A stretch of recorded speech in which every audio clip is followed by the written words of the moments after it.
पिछले सप्ताह हमने क्या क्या देख लिया, एक बार बस थोड़ा सा रिकैप करते हैं, फिर हम लोग आगे बढ़ेंगे। उम्मीद है कि आप लोगों ने जाके एक बार रिवाइज तो जरूर किया होगा जो हम लोगों ने पढ़ा अपनी मेहनत से।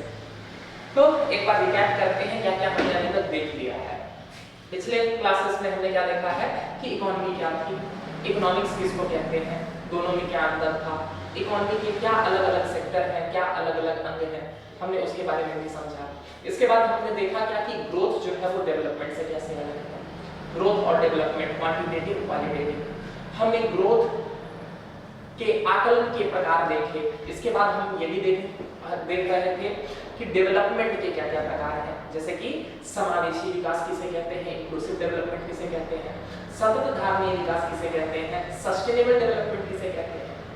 इन सभी मूलभूत चीजों को, बेसिक मुद्दों को समझने के बाद हम इकोनॉमी के पहले चैप्टर की तरफ बढ़े थे, जिसका क्या नाम था, इसका नाम था नेशनल इनकम, राष्ट्रीय आय। राष्ट्रीय आय को समझने के दौरान हमने राष्ट्रीय आय, इस चैप्टर को समझने के दौरान हमने कई सारे महत्वपूर्ण टर्म्स के बारे में सीखा, जिसमें सबसे पहले क्या था, हमने समझने की कोशिश की आखिर जीडीपी क्या है। एक देश की सीमा के अंतर्गत एक वित्तीय वर्ष में उत्पादित होने वाले सभी वस्तुओं एवं सेवाओं के अंतिम मूल्य को क्या कहते थे, उस देश की जीडीपी। ठीक है, एक देश की सीमा के अंतर्गत एक वित्तीय वर्ष में उत्पादित होने वाले समस्त वस्तुओं एवं सेवाओं के अंतिम मूल्य को, अंतिम बाजारी मूल्य के योग को क्या कहते हैं, उस देश की जीडीपी कहते हैं। ठीक है, हमने जीडीपी समझा। फिर इसके बाद हम आगे बढ़े, हमने समझा जीएनपी क्या है, ग्रॉस नेशनल प्रोडक्ट, सकल राष्ट्रीय उत्पाद क्या है। जब हमने जीएनपी को समझा तो हमने ये देखा क्या कि इसमें ये मैटर नहीं कर रहा है कि वो भारत में प्रोडक्शन हो रहा है या नहीं। भारत का नागरिक या भारत की कंपनी जहां भी जाके प्रोडक्शन कर रही है वो सब कहां जुड़ेगा, भारत की जीएनपी में जुड़ेगा। तो ये हमने पिछले क्लास में देख लिया। जब हम आगे बढ़ रहे थे तो इसी क्रम में हमने देखा क्या कि जब इन दोनों में से हम डेप्रिसिएशन को घटा देते हैं, डेप्रिसिएशन क्यों, क्योंकि किसी भी वस्तु एवं सेवाओं के उत्पादन में कुछ न कुछ तो वियर एंड टियर तो होता ही है ना, बस मशीनों का, उपकरणों का कुछ न कुछ तो वियर एंड टियर होता है। तो जब हम इस मूल्य को घटा देते हैं तो यही क्या बन जाता है, यही बन जाता है नेट एनडीपी बन जाता है। जब जीडीपी में से डेप्रिसिएशन को घटाते हैं, जब जीएनपी में से डेप्रिसिएशन को घटाते हैं तो ये क्या बन जाता था, एनएनपी। ठीक है, हमने देखा कि यही NNP, net national product at factor cost, यही क्या है, यही है नेशनल इनकम। ठीक है, याद आ रहा पिछली क्लास, यही क्या है, यही है राष्ट्रीय आय, net national product at factor cost. इसका क्या मतलब है, इसका मतलब है net national product minus indirect taxes और प्लस सब्सिडीज। जब हम ये कर देते हैं, नेट नेशनल प्रोडक्ट में से जब हम इनडायरेक्ट टैक्सेस को घटा देते हैं, इनडायरेक्ट टैक्सेस है ये, आईटी का मतलब इनकम टैक्स नहीं समझ लीजिएगा, इनडायरेक्ट टैक्सेस, ठीक ना, पिछली क्लास में डिटेल में समझा चुका हूं। और सब्सिडीज को जब हम जोड़ देते हैं तो हमें क्या मिल जाता है, हमें उस देश की राष्ट्रीय आय पता चल जाता है, नेशनल इनकम का पता चल जाता है। फिर हमने क्या देखा था कि इसी नेशनल इनकम को जब हम क्या करते हैं, एक देश की आबादी से डिवाइड कर देते हैं। जैसे कि भारत की आबादी से यदि हम इसे डिवाइड कर देंगे, भारत की पॉपुलेशन से यदि हम इसे डिवाइड कर देंगे तो हमें क्या मिल जाएगा, हमें मिल जाएगा प्रति व्यक्ति आय, यानी कि पर कैपिटा इनकम।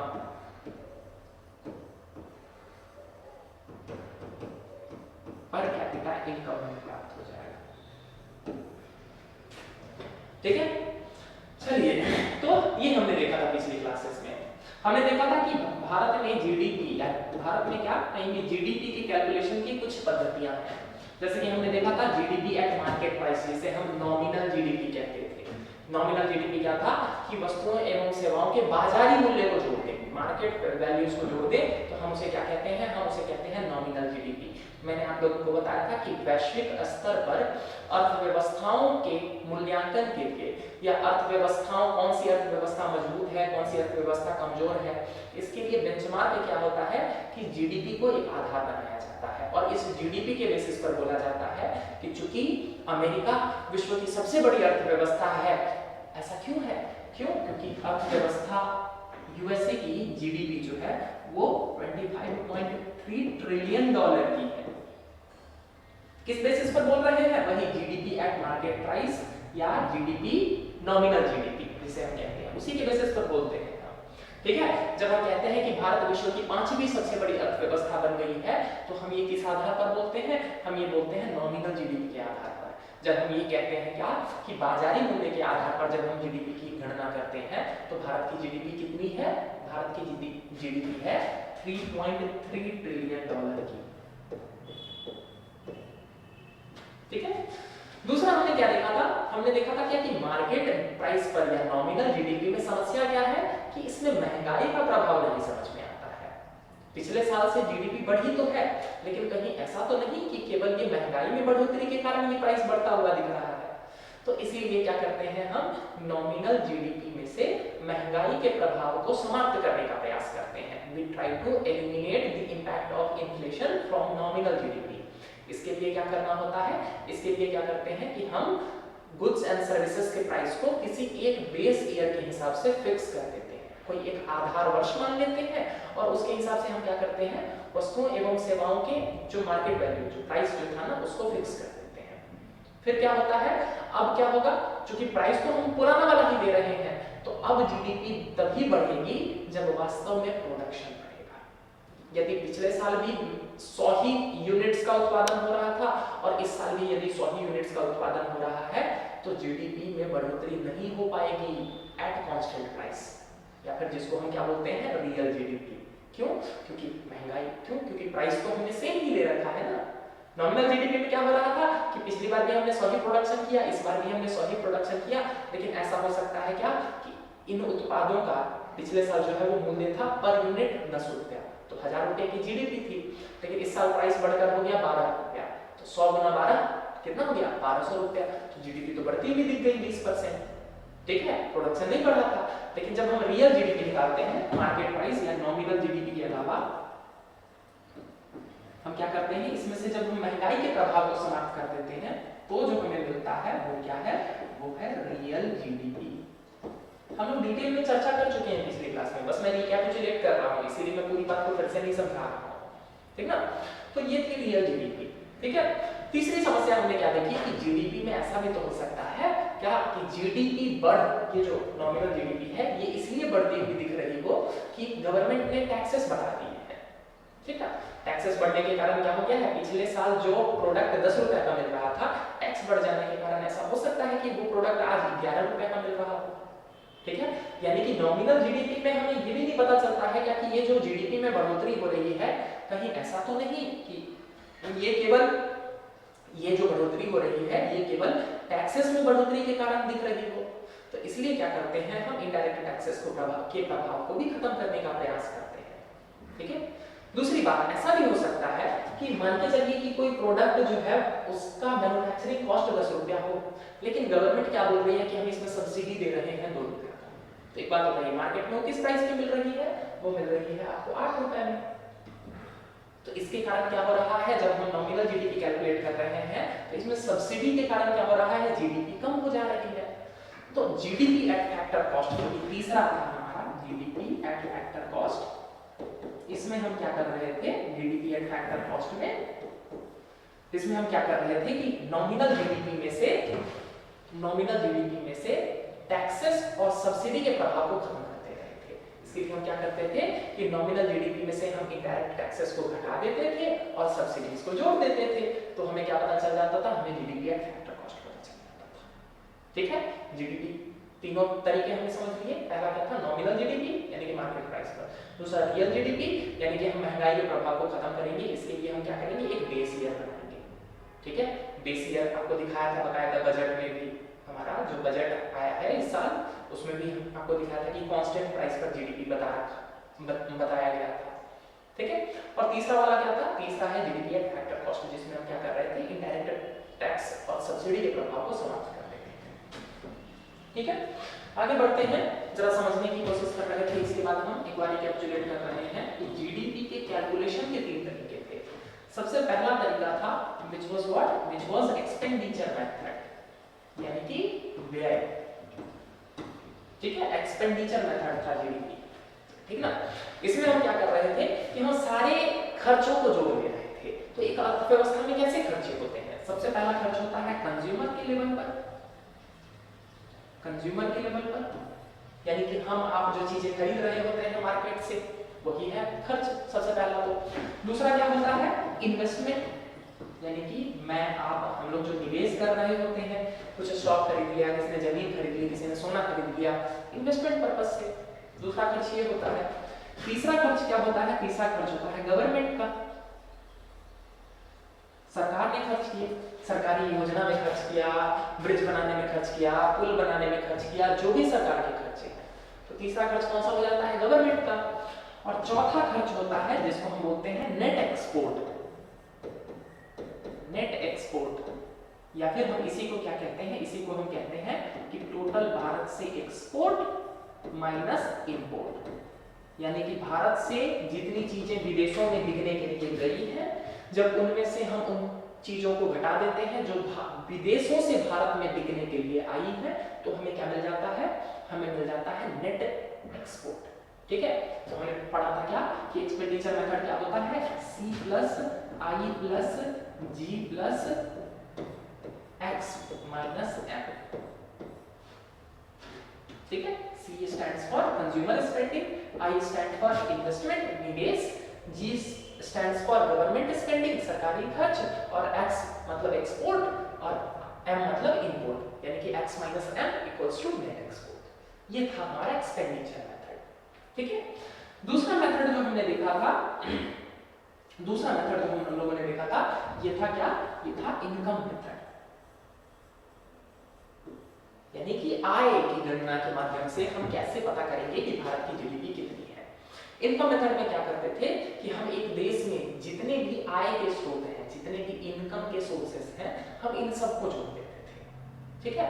अब एक देश में इनकम के सोर्सेस क्या क्या हो सकते हैं? सबसे पहला तो हो सकता है क्या कि मैं यदि कहीं पर श्रम दे रहा हूँ, कोई भी किसी तरह की सेवाएं दे रहा हूँ, तो उसके बदले मुझे वेजेस मिलते हैं, मुझे वेतन मिलता है। तो सबसे पहला था वेज। दूसरा क्या था?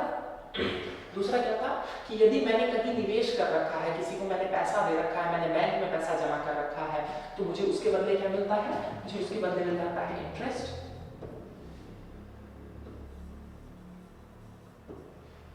ठीक है।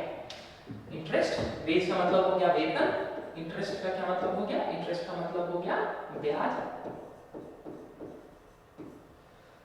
तीसरा क्या है? मान के चलिए मैंने कोई बिजनेस सेटअप किया है, मैंने कोई व्यवसाय प्रारंभ किया है, तो मैंने किस उद्देश्य से किया है कि जब मैं ये व्यवसाय करूंगा तो इसमें से मुझे क्या प्राप्ति होगी?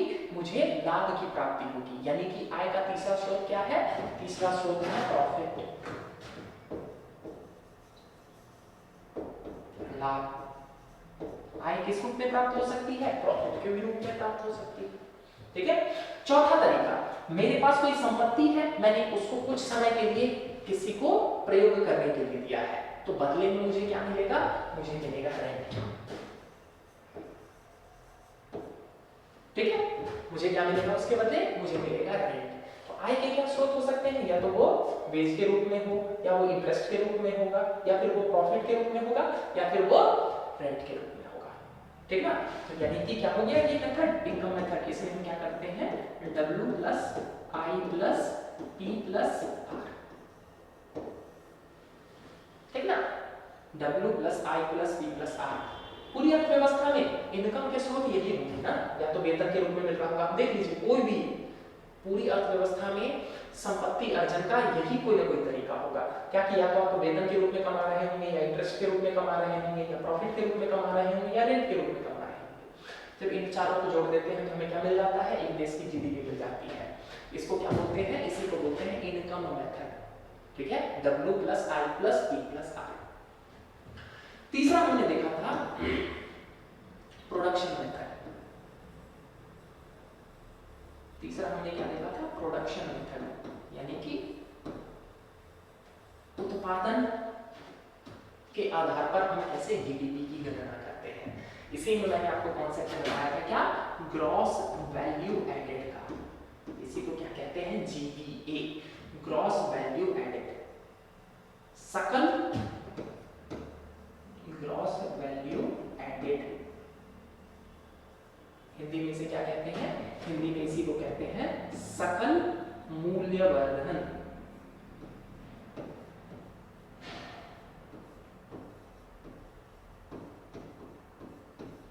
सकल मूल्यवर्धन। सकल मूल्यवर्धन का क्या मतलब है? इसमें हम ये देखने का प्रयास करते हैं कि एक अर्थव्यवस्था में मूल्यवर्धन कौन कौन से स्टेजेस पर हो रहा है। जितने भी स्टेज पर उसमें मूल्यवर्धन होगा हम क्या बोलेंगे कि सकल मूल्यवर्धन में हम उन सबको जोड़ देंगे तो हमें क्या प्राप्त होगा? उस देश का जीडीपी प्राप्त होगा। ठीक ना? एग्जाम्पल दिया था, जहां तक मुझे याद है पिछले क्लास में मैंने एग्जाम्पल दिया था, थोड़ा सा कैलकुलेशन में कुछ गड़बड़ी हो रही थी, बट फिर से देखते हैं उसको। मैंने आपको एग्जाम्पल दिया था ना क्या कि मान के चलिए क्या है, जमीन है मेरे पास, लैंड है। मैंने क्या किया, उसमें उस लैंड में अभी मेरे पास कुछ नहीं है, जीरो। अभी क्या किया मैंने, उसमें मान के चलिए क्या है, गेहूं उगा दिया, वीट, गेहूं उगाया। तो इसकी वैल्यू जो जीरो थी, अब मान के चलिए उसकी वैल्यू कितनी हो गई है? 500 रुपए। गेहूं मिल गया ना। इस गेहूं की वैल्यू, जितने भी गेहूं मैंने उगाई, 100 किलो मान लीजिए, 500 किलो मान लीजिए, जो भी मान लीजिए, 100 किलो भी अगर आप मान लीजिए ना, 100 केजी, तो 5 रुपए पर केजी गेहूं का प्राइस है। तो जीरो से कितना मूल्यवर्धन हो गया? कल जब मेरी जमीन पर कोई फसल नहीं लगी हुई थी तो उसका प्राइस जीरो था, तब जमीन पर जो फसल है जमीन का प्राइस तो होगा, उसकी बात अलग है। ठीक ना? मूल्यवर्धन क्या हुआ? वैल्यू एडिशन क्या हुआ है? यहाँ पर हम वैल्यू एडिशन की बात कर रहे हैं। तो वैल्यू एडिशन हुआ है 500 रुपए का। क्या? क्योंकि अब वहां पर जो है वो गेहूं है जिसका मूल्य कितना है? जिसका मूल्य है 500 रुपए। ठीक है? तो वैल्यू एडिशन पहला हो गया। इस गेहूं का क्या किया मैंने? इस गेहूं का मैंने आटा बना लिया। ठीक ना? आटा बनाया। इस आटा का प्राइस मैं मान के चल रहा हूं कितना हो गया? इस आटा का प्राइस है 1500 रुपए। ठीक है? पूरा जितना गेहूं हुआ था सबको मैंने आटे में कन्वर्ट कर लिया, सबका मैंने आटा पिसवा दिया। कितना हो गया? यहाँ पर 0 से 500 बढ़ा था तो वैल्यू एडिशन हुआ था 500 रुपए का। यहाँ कितने का वैल्यू एडिशन हुआ है? यहाँ वैल्यू एडिशन हुआ है 1000 रुपए का। हुआ ना? 500 से 1500 यानी कि 1000 रुपए का वैल्यू एडिशन हुआ। आगे मैंने क्या बताया था आपको कि इसी आटे का मैंने ब्रेड बना दिया, ब्रेड। और इस ब्रेड की का प्राइस कितना हो गया? मान के चलिए 3000 रुपए। 3000 रुपए हो गया। अब बताइए यहां से यहां तक में वैल्यू एडिशन कितना हुआ? यहां से यहां तक में वैल्यू एडिशन फिर से हुआ 1500 रुपए का। हुआ ना? 1500 रुपए का फिर से वैल्यू एडिशन हुआ। इस ब्रेड को क्या किया मैंने? आगे केक में कन्वर्ट कर दिया, केक बना दिया इसी का। अब बताइए वैल्यू एडिशन कितने का हुआ? 3000 से आगे बढ़े तो 10000 का हुआ ना। इसका प्राइस जो है वो कितना हो गया? 10000 रुपया हो गया। 3000 पहले प्राइस था ब्रेड का, अब केक में कन्वर्ट कर दिया तो इसका प्राइस कितना हो जाएगा? 10000 रुपए। ठीक ना? तो यहां से यहां में वैल्यू एडिशन कितना हुआ? यहां से यहां में वैल्यू एडिशन हुआ है 7000 रुपए का। हुआ? अब जरा देखिए मैं निकालने की कोशिश कर रहा हूं, केवल मान के चलिए अर्थव्यवस्था में केवल यही हुआ है, तो मैं निकालने की अगर कोशिश करूंगा ग्रॉस वैल्यू एडेड, तो मैं क्या करूंगा? मैं इन सबको जोड़ दूंगा। 500 प्लस 1000 प्लस 1500 प्लस 7000 कितना हो जाएगा? 500 प्लस 1000 1500 प्लस 1500 3000 प्लस 7000, यानी कि भारत की जीवीए कितनी निकल के आ गई? भारत की जीवीए निकल के आ गई 10000 रुपए। जीवीए में क्या किया? जितने स्टेज पर वैल्यू एडिशन हुआ है, यहाँ पर लैंड पर कुछ नहीं था, वैल्यू एडिशन हुआ, वहां पर गेहूं आ गया तो 500 रुपया वैल्यू एडिशन हुआ। गेहूं का मूल्य कितना था? 500 रुपए, लेकिन क्या किया हमने? उसको पिसवा दिया। तो पिसवा दिया तो वैल्यू एडिशन हुआ ना, जिसके कारण उसकी कीमत बढ़ के हो गई 1500 रुपए। तो वैल्यू एडिशन कितने का हुआ? तो 1000 रुपए का। ठीक है? अब आगे क्या है? आटा। इसको क्या किया? फिर से वैल्यू एडिशन किया। क्या कि इस आटे को ब्रेड के रूप में कन्वर्ट कर दिया। तो ब्रेड के रूप में कन्वर्ट कर दिया तो वैल्यू एडिशन कितने का हो गया? फिर से 1500 रुपए का। ठीक है? ये 1500 रुपए आगे फिर से बढ़ा। क्यों? क्योंकि ब्रेड को अब हमने क्या बनाया है? केक बनाया है। तो वैल्यू एडिशन कितने का हो रहा है? 3000 से लेकर 10000 तक, यानी कि 7000 का। तो सबको जोड़ दिया तो ग्रॉस वैल्यू एडेड कितना हो गया? 10000 रुपए। यहां तक बात समझ में आई? ठीक ना? 10000 रुपए। इसी को मैंने पिछली क्लास में क्या बोला था कि इसको निकालने का एक दूसरा भी तरीका है। आप क्या कीजिए कि आप सबके प्राइस को जोड़ दीजिए और उसमें से इंटरमीडिएट के प्राइस को घटा दीजिए। इंटरमीडिएट यानी कि पीछे पीछे वाले सारे प्राइस को घटा दीजिए तब भी आपको सेम चीज मिलेगा। जरा देखते हैं, सारे प्राइसेस को जोड़ते हैं तो 0 प्लस 500 प्लस 1500 कितना हो गया 2000 प्लस 3000 यानी कि कितना हो गया 5000 और प्लस 10000 यानी कि सबका प्राइस यदि हम सबका फाइनल प्राइस जोड़ते चले गए तो कितना हो गया 15000 हो गया ना 15000। अब मैंने क्या बोला कि फाइनल सबका फाइनल प्राइस जोड़ दो और उसमें से क्या करो इंटरमीडिएट के प्राइस को घटा दो। इंटरमीडिएट के प्राइस क्या होंगे इंटरमीडिएट 0 प्लस 500 प्लस 1500 यानी कितना हो गया 2000 और प्लस 3000। तो इंटरमीडिएट यहां तक इंटरमीडिएट है, ये तो फाइनल प्रोडक्ट है ना, तो इंटरमीडिएट के प्राइस को घटा दो तो यानी कि क्या हुआ 1500 प्लस 500 यानी कि 2000 प्लस 3000 यानी कि इस 5000 में से 15000 में से 5000 और घटा दो तो 15000 में से 5000 घटाए तो कितना मिल गया 10000। देख रहे हैं दोनों सेम, ये दोनों चीजें सेम है ना, हो गई। यानी कि जीडीए निकालने के दो तरीके हैं।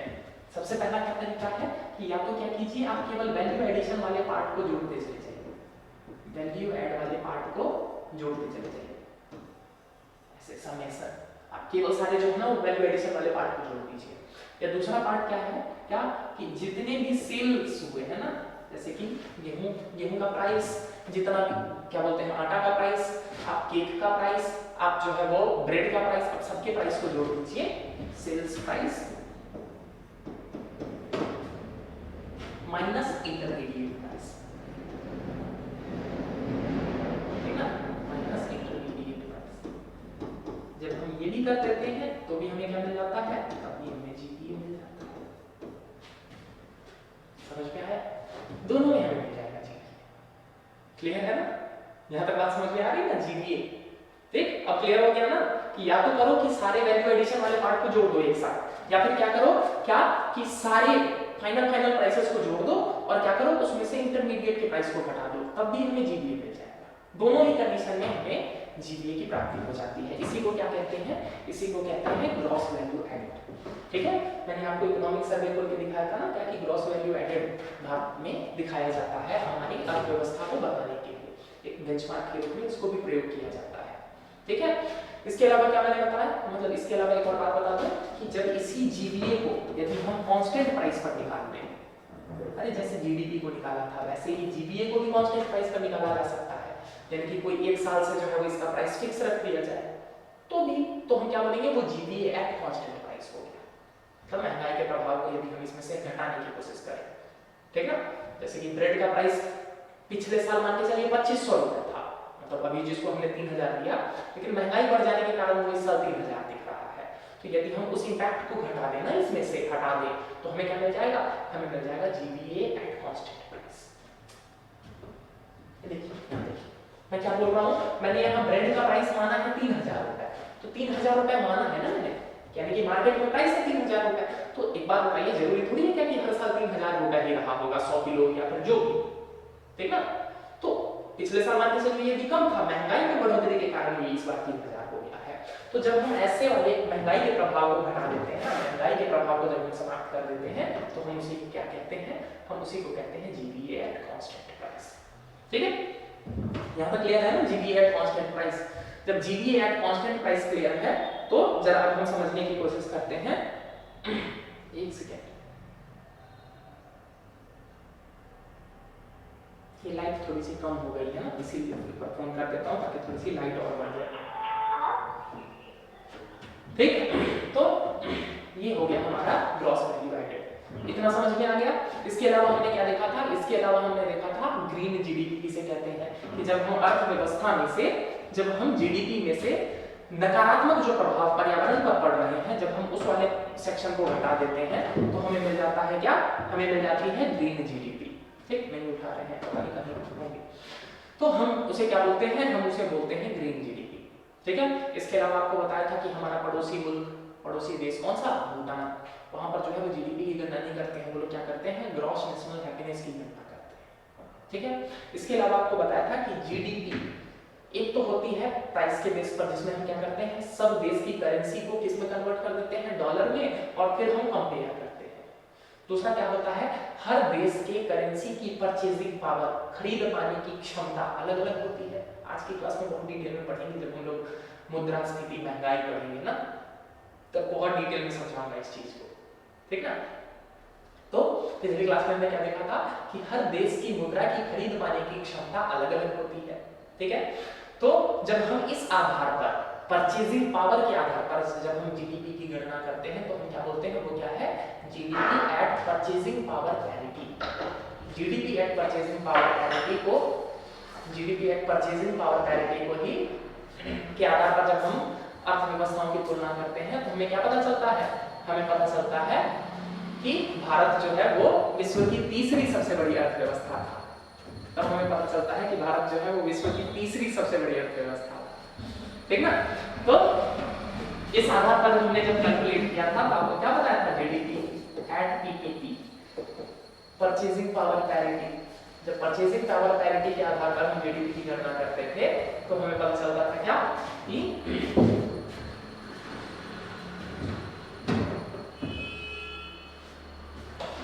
परचेजिंग पावर पैरिटी के आधार पर हम जीडीपी की गणना करते थे तो हमें पता चलता था क्या कि विश्व की सबसे बड़ी अर्थव्यवस्था चाइना है। अभी हमने देखा था ना कि वैसे जब हम जीडीपी की गणना करते हैं तो यूएसए विश्व की सबसे बड़ी अर्थव्यवस्था है। नॉर्मल कंडीशन में या नॉमिनल जीडीपी के आधार पर जब हम जीडीपी की गणना करते हैं तो विश्व की सबसे बड़ी अर्थव्यवस्था है यूएसए। क्यों? क्योंकि उसकी अर्थव्यवस्था है 25.3 ट्रिलियन डॉलर की, ठीक ना। चाइना की अर्थव्यवस्था कितनी बड़ी है, चाइना की अर्थव्यवस्था है 19.9 ट्रिलियन डॉलर की। और इंडिया की अर्थव्यवस्था कितनी बड़ी है, इंडिया की अर्थव्यवस्था है 3.3 ट्रिलियन डॉलर की। ये नॉमिनल कंडीशन है, लेकिन जब हम इसी को परचेजिंग पावर के बेसिस पर हम कैलकुलेट करते हैं, जब इसी का आकलन हम परचेजिंग पावर के बेसिस पर करते हैं, तो जब इसी का आकलन हम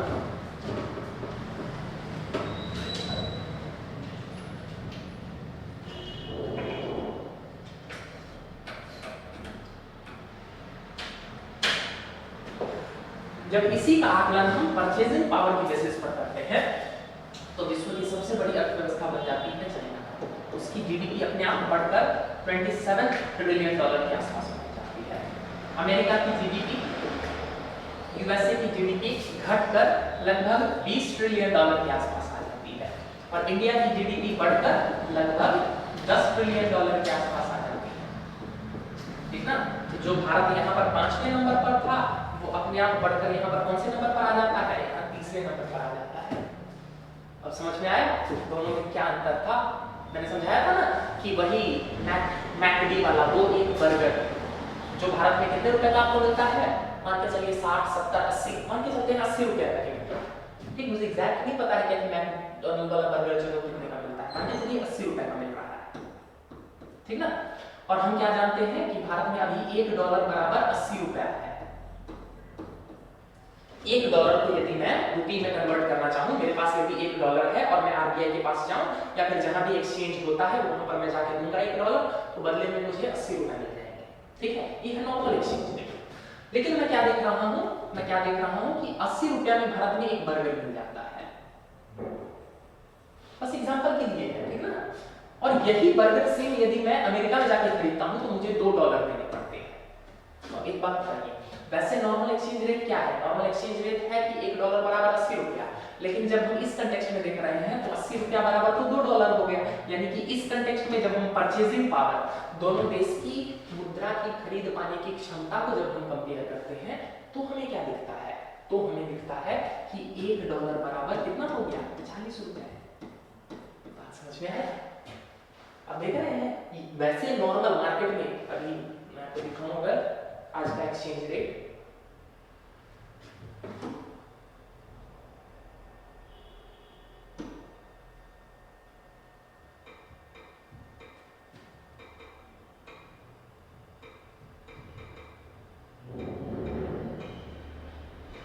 ये देखिए ₹1 एक्सचेंज रेट। अच्छा, इसको उल्टा करना होगा, इसको करते हैं डॉलर रुपये एक्सचेंज।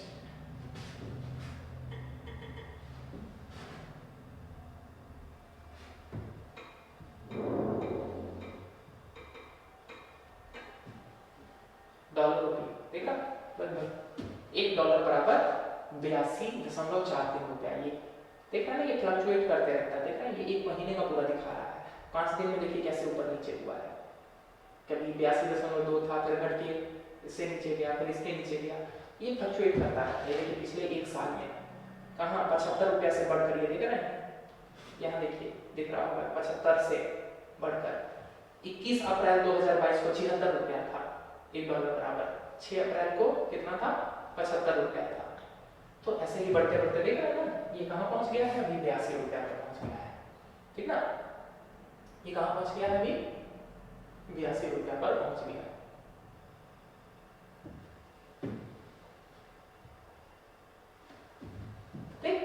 तो वैसे तो $1 बराबर 80 रुपया है, तो जब हम ये वाला कंडेक्स हम कर रहे थे ना, तो हम क्या करते हैं, भारत की जीडीपी को हम रुपए में कैलकुलेट कर लेते हैं। रुपए में भारत में जितना भी गुड्स एंड सर्विसेज का प्रोडक्शन हुआ है साल भर में, उसको हम क्या करते हैं, हम रुपए में कैलकुलेट कर लेते हैं, और फिर हम उसको क्या करते हैं 80 से, या टू बी मोर प्रिसाइज हम 82 से उसको डिवाइड कर देते हैं, तो हमें क्या मिल जाता है, डॉलर के टर्म में भारत की जीडीपी मिल जाती है। लेकिन जब हम परचेसिंग पावर करते हैं ना, तब हम क्या करते हैं, आपको बताया था, एक हम बास्केट लेते हैं जिसमें हम क्या करते हैं, कुछ गुड्स सर्विसेज वगैरह सब कुछ डाल देते हैं, और हम ये देखते हैं कि इस बास्केट को खरीदने में इंडिया में कितना खर्च हुआ, और सेम बास्केट को खरीदने में यूएसए में कितना खर्च हुआ। फिर हम क्या करते हैं, दोनों रुपए को ऐसे करके क्या करते हैं, कन्वर्ट कर लेते हैं। अब देख रहे हैं ना, ये दोनों में अंतर आ गया ना। वैसे $1 बराबर 80 रुपया है, लेकिन जब हमने परचेसिंग पावर में देखा तो $1 बराबर 40 रुपया है।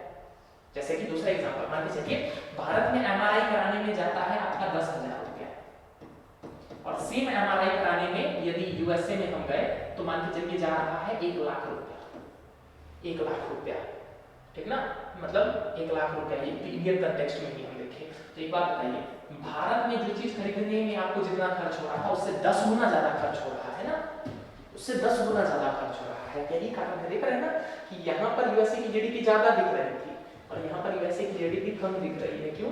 क्योंकि परचेसिंग पावर के टर्म में क्या हुआ है, इतनी ज्यादा वहां पर महंगाई दिख जाती है ना, या फिर इतना ज्यादा कॉस्ट वहां दिख जाता है कि क्या है, उसकी जीडीपी कम हो जाती है। बात समझ में आया? अरे यहाँ तक क्लियर है ना? ठीक, तो ये भी हमने देख लिया था परचेसिंग पावर पैरिटी। तो इसके साथ क्या हो गया था, हमारा ये चैप्टर हो गया था समाप्त। हमने आगे बढ़ के ये भी देख लिया था क्या कि क्या क्या समस्याएं हैं भारत में जीडीपी के कैलकुलेशन के संदर्भ में, तो ये सारी बातें हमने देख ली थी। इसी के साथ हमारा पहला चैप्टर खत्म हो गया था, जो कि क्या था, नेशनल इनकम, राष्ट्रीय आय। अब देखिए, मेरा चैप्टर खत्म, मतलब मेरी तरफ से चैप्टर खत्म हो गया, तो मेरी जिम्मेदारियां कम हो गई, आपकी जिम्मेदारियां बढ़ गई। क्यों? क्योंकि अब आपको इस नेशनल इनकम को रिवाइज भी करना है और आपको प्रीवियस ईयर के क्वेश्चंस भी देखने हैं। ठीक है, आपको पीछे जाके अपने प्रीवियस ईयर के क्वेश्चंस भी देखने हैं। आपको देखना है क्या कि यूपीएससी किस तरह के क्वेश्चंस पूछ रही है। यदि मैं सैंपल के रूप में दिखाऊं तो ये देखिए किस तरह से क्वेश्चंस पूछ रही है यूपीएससी।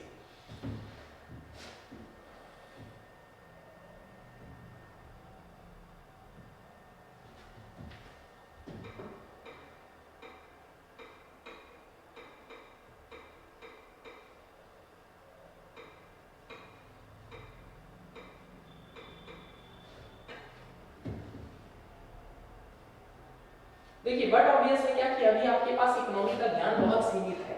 ये जो क्वेश्चन बनाए गए हैं ये तो उसके लिए बनाए गए हैं ना, जिसमें पूरी इकोनॉमी की तैयारी करनी है। तो मैं ये नहीं बोल रहा हूँ क्या कि 2 चैप्टर पढ़ने के बाद जो है वो आप सारे क्वेश्चन का आंसर कर लीजिएगा, या जो भी टॉपिक उससे रिलेटेड होगा उसका आंसर बिल्कुल जो है वो एग्जैक्ट एकदम लिख ही लीजिएगा। मैं ऐसा बिल्कुल नहीं मान के चल रहा हूँ, लेकिन मैं ये चाह रहा हूँ कि बस कम से कम देखते तो रहिए किस तरह के क्वेश्चन आ रहे हैं। ठीक है, धीरे धीरे जब कुछ चैप्टर हो जाएगा तब आप ज्यादा अच्छे से समझ पाइएगा। लेकिन एक बार बस हम लोग देख लेते हैं कि किस तरह के क्वेश्चंस पूछे गए हैं। देखिए, ये है यूपीएससी की ऑफिशियल वेबसाइट, ठीक है ना, संघ लोक सेवा आयोग 2021 का मेंस का हम पेपर देखने की कोशिश कर रहे हैं। 2021 में जनरल स्टडीज में क्या क्वेश्चंस पूछे गए हैं। पेपर 3 यही देखिए, यही पेपर पूछा गया था, जनरल स्टडीज पेपर 3, ठीक ना। पहला ही क्वेश्चन देखिए, 10 नंबर का क्वेश्चन सीधे सीधे क्या पूछ रहा है आपसे, explain the difference between the computing methodology of India's GDP before the year 2015 and after the year 2015। यानी कि 2015 से पहले भारत में जीडीपी की गणना की विधि और उसके बाद जो है वो भारत में जीडीपी की गणना की विधि में क्या अंतर आया है। सिंपल सा लिखना। आप एक बात बताइए, जिस बच्चे को जीडीपी पता ही नहीं है वो इसका आंसर क्या लिखेगा? वो तो कुछ नहीं लिख पाएगा इसका आंसर। यानी कि इस आंसर को लिखने के लिए प्रीरिक्विजिट है, ठीक ना, इसके लिए पूर्व अपेक्षा है कि आपको कम से कम जीडीपी तो पता हो। तो सिंपल सी बात है, इस आंसर को स्टार्ट करेंगे तो सबसे पहले आप बताएंगे कि जीडीपी क्या होता है। एक लाइन दो लाइन में, अरे कोई भी फिल्म स्टार्ट होती है तो सबसे पहले क्या होता है, उसका जो लीड कैरेक्टर होता है, उसका जो हीरो होता है, उसका इंट्रोडक्शन होता है ना, उसका इंट्रो आता है। ऐसे ही इस आंसर को लिखते वक्त क्या करेंगे, आप पहले स्टार्टिंग में दो लाइन में बताएंगे जीडीपी क्या है, या जीडीपी के बारे में कुछ भी बताएंगे, या अगर आपके पास कुछ डेटा है तो उससे स्टार्ट करेंगे। फिर उसके बाद आप बताएंगे कि 2015 के पहले जो होता था, तो फिर उसमें वही सारे पॉइंट जो हम लोगों ने कल देखे थे ना, कि पहले WPI को बेंचमार्क माना जाता था, जिसके कारण क्या है, नॉमिनल जीडीपी कम बढ़ती हुई दिखती थी। अब जो है वो रिटेल CPI, अब इस चैप्टर में जो है वो क्लियर हो जाएगा। इसीलिए मैं बोल रहा हूँ कि खाली एक चैप्टर पर आप आंसर नहीं लिख पाएंगे, लेकिन हाँ कम से कम हमें देखते रहना है कि किस तरह के क्वेश्चंस आ रहे हैं। दूसरा आपको क्या बताया था, दूसरा आपको बताया था क्या कि 2015 के पहले जो है वो बेस ईयर जो है वो 2004-05 हुआ करता था। बेस ईयर में चेंज हुआ 2015 में, बेस ईयर को बढ़ाकर कर दिया गया 2011-12। पिछली वाली क्लास में मैंने बताया था कि जब भी बेस ईयर में चेंज होता है तो जीडीपी बढ़ती हुई दिख जाती है।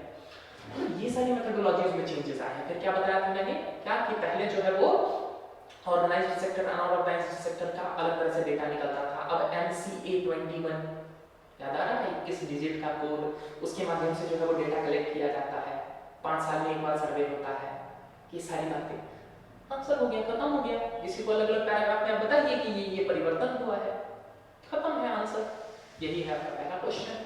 देख रहे हैं किस तरह के क्वेश्चन पूछ रहे हैं, ठीक है। तो ऐसे ही क्वेश्चंस आएंगे आपके एक्चुअल एग्जाम में भी, ठीक ना।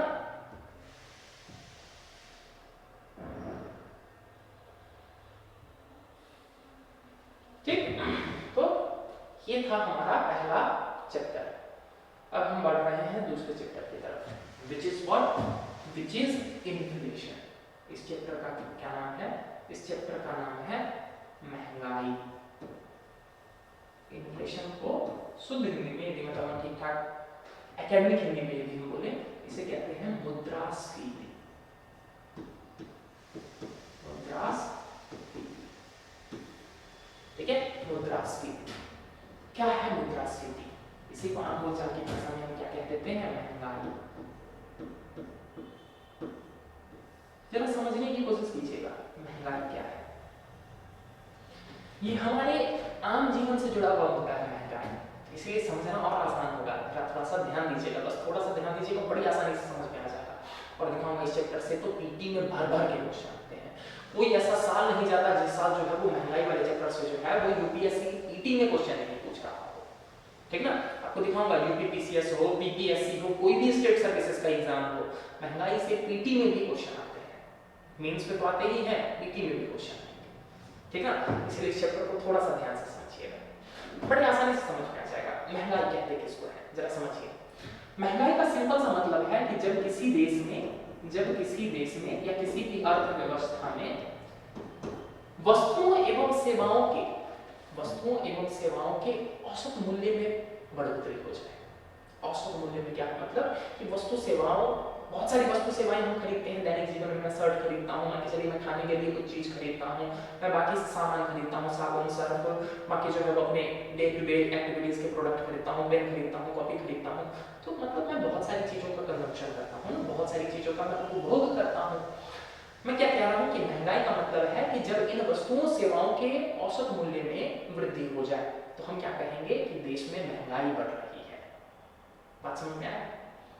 औसत मूल्य में केवल एक प्रोडक्ट का मूल्य बढ़ जाने को हम महंगाई नहीं कहेंगे। ऐसा नहीं है क्या कि बाकी सब चीजों का प्राइस ठीक ठाक है, खाली ये हो गया क्या कि नहीं, कॉपी का या फिर पेन का दाम जो है वो बढ़कर 10 रुपए से 50 रुपए हो गया, तो हम ये नहीं बोलेंगे क्या कि अर्थव्यवस्था में महंगाई बढ़ रही है। एक प्रोडक्ट से नहीं होता है।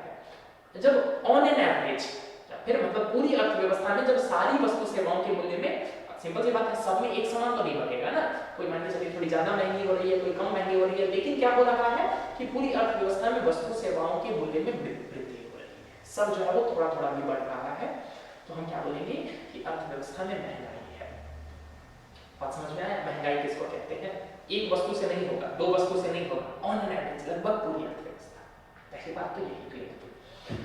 दूसरी बात, महंगाई का इम्पैक्ट क्या होता है? महंगाई का प्रभाव होता है कि इसके कारण क्या होता है, एक देश की मुद्रा की देश की मुद्रा की क्रय क्षमता घट जाती है, क्रय क्षमता घट जाती है। इसी को इंग्लिश में क्या लिखेंगे? The purchasing power, the purchasing power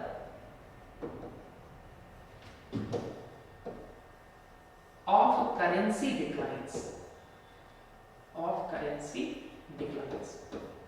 जरा समझिएगा मैं क्या बोल रहा हूं कि मुद्रास्फीति का क्या मतलब होता है कि मुद्रास्फीति के कारण एक देश की मुद्रा की क्रय क्षमता घट जाती है, purchasing power of currency declines. जरा बात को समझिएगा, क्या था, पहले मेरे पास 100 रुपया था और इस 100 रुपए से मैं 10 पेन खरीद लाता था, यानी कि इस 100 रुपए की खरीद पाने की क्षमता कितनी थी, इस 100 रुपए की क्रय क्षमता कितनी थी, 10 पेन के बराबर। ठीक है, अब मैं क्या कह रहा हूं, महंगाई बढ़ गई और ये पेन जो पहले 10 रुपया का मिलता था इसका दाम बढ़ गया है और ये 15 रुपए का मिलने लग गया है। तो एक बात बताइए, अब मैं फिर से वही 100 रुपया लेके जा रहा हूं, लेकिन अब मैं कितना पेन खरीद पा रहा हूं, 15 6 90, यानी कि 6.5 पेन, मतलब 6.5 पेन। तो बट ऑब्वियस है, ऐसा थोड़ी है कि 6 तो पेन खरीद के लाया, एक तो की नींद खरीद के लाया, ऐसा तो नहीं होगा। लेकिन बस एग्जांपल के रूप में आपको मैं बता रहा हूं क्या कि पहले मैं 10 पेन खरीद लेता था, चलिए राउंड फिगर में ले लेते हैं ना, 20 रुपया ले लेते हैं, महंगाई बढ़कर 10 रुपए का जो पेन था ना वो हो गया है 20 रुपए का। तो पहले मैं 10 रुपया के 10 पेन खरीद लाता था, अब मैं 20 रुपए के मात्र 5 पेन ही खरीद पा रहा हूं, 5 पेन खरीद पा रहा हूं। अब एक बात बताइए, यानी कि इस 100 रुपए की खरीद पाने की क्षमता घट गई कि नहीं? महंगाई में बढ़ोतरी हो जाने के कारण अब मात्र ये 5 ही पेन खरीद पा रहा है। इसका मतलब क्या है कि मुद्रा की क्रय क्षमता घट गई। बात समझ में आया? यानी कि मुद्रास्फीति में क्या होता है कि करेंसी की क्रय क्षमता, खरीद पाने की क्षमता घट जाती है। आप लोगों ने जरूर सुना होगा ये चीज, अपने घर परिवार में ये चीज जरूर सुना होगा, दादाजी या फिर मान के चलिए पिताजी, ताऊजी, मम्मी, इन सबसे जरूर ये बात सुना होगा क्या कि बचपन में हम लोग मेला देखने जाते थे तो 5 रुपया लेके जाते थे और क्या करते थे, बढ़िया से खा पी, मतलब मेला में घूम भी लेते थे, खा पी भी लेते थे, कुछ खिलौने भी खरीद लेते थे और फिर भी हमारे पास जो है वो 3 रुपया बचा के रह जाता था। आपने जरूर सुना होगा ये बात। आपने ये भी जरूर सुना होगा अपने पूर्वजों को कहते हुए या फिर मान लीजिए अपने दादाजी वगैरह को कहते हुए क्या कि हमारे जमाने में घी तो 5 रुपए किलो मिलता था, 5 रुपए पर केजी घी मिलता था। आज कितना है? आज वही घी आपको 600-700 रुपए, अलग अलग क्षेत्रों में अलग अलग डिमांड, ठीक ना। गाय का घी लोगे तो अलग रेट, भैंस का घी लोगे, दूध का घी लोगे तो अलग रेट, है ना। एक बात बताइए, जो चीज पहले वही 5 रुपया में मिलता था, आज जो है वही कितने में मिल रहा है? 600 रुपए केजी मिल रहा है। ठीक, जहां पर पहले हम मेला देखने जाते थे तो हम 2 रुपए में अपना काम चला लेते थे, आज मेला देखने जा रहे हो तो लगभग 1000-2000 रुपया आपका जा रहा है। बात समझ में आया? 1975 एग्जैक्ट डेटा बता रहा हूं, अपने जो है ना वो घर में किसी से पूछिएगा जो थोड़े पुराने हैं, माँ से पूछिएगा या दादी माँ वगैरह से पूछ के देखिएगा। 1975 में 1975 क्या है, भारत में भी इमरजेंसी चल रही है, 1975 के आसपास, कोई नहीं, बस मैं दशक की बात कर रहा हूँ, 1980 मान लीजिए। 1980 में भारत में सोने का रेट कितना था, गोल्ड का प्राइस कितना था? भारत में गोल्ड जो है वो मिलता था 20 रुपए पर तोला, यानी कि पर 10 ग्राम। ठीक है, लगभग यही 18 के आसपास था, 18-19 के आसपास, या फिर मतलब 1975 में 18-19 के आसपास था। मैंने मोटा-मोटी राउंड फिगर दिया है, लगभग इतने के ही आसपास मिल रहा था। आज सोना है कितना? आज वही सोना आपको कितने मिल रहा है बताइए? 60,000 पर तोला, यानी कि पर 10 ग्राम। ठीक ना, सोने को तोले में तोला जाता है, मतलब मापा जाता है, एक बेंचमार्क है, 10 ग्राम पर 10 ग्राम 60,000। बात समझ में आ रहा है? एक बात बताइए, ये सब किस चीज के उदाहरण है? ये सब महंगाई के तो उदाहरण है कि जो चीज पहले 20 रुपए पर 10 ग्राम मिल रहा था वो आज लगभग 40 साल बाद या आज लगभग 45 साल बाद जो है वो 60,000 पर 10 ग्राम का मिल रहा है। इसका मतलब महंगाई बढ़ती जा रही है और इस महंगाई के बढ़ने के कारण क्या है, हमारे मुद्रा की क्रय क्षमता घटती जा रही है। जो 20 रुपया पहले 10 ग्राम खरीद देता था, आज उस 20 रुपए से आपको क्या मिलेगा? कुछ नहीं मिलेगा। सोना बस देखने को मिल सकता है, ठीक है ना। उस 20 रुपए से अब आज आपको सोना देखने को मिल सकता है। इसको ऐसे समझिए कि पहले मान के चलिए 20 रुपए में 10 ग्राम मिलता था और मेरे पास कितना है, मेरे पास मान के चलिए 1 लाख रुपए है, ठीक ना, सीसेट है। देखते हैं कैलकुलेशन, 20 रुपया में 10 ग्राम तो 1 लाख में कितना मिलेगा? हाँ, अंदाजा लगा के बताइए, मतलब कैलकुलेट करके बताइएगा कितना मिलेगा। और आज 1 लाख रुपए आप लेके चाहिए, ठीक ना। 1980 में आपके पास यदि 1 लाख होता तो उससे कितना सोना मिलता, और आज लेके जाइए 1 लाख रुपया तो आज आपको कितना सोना मिलेगा।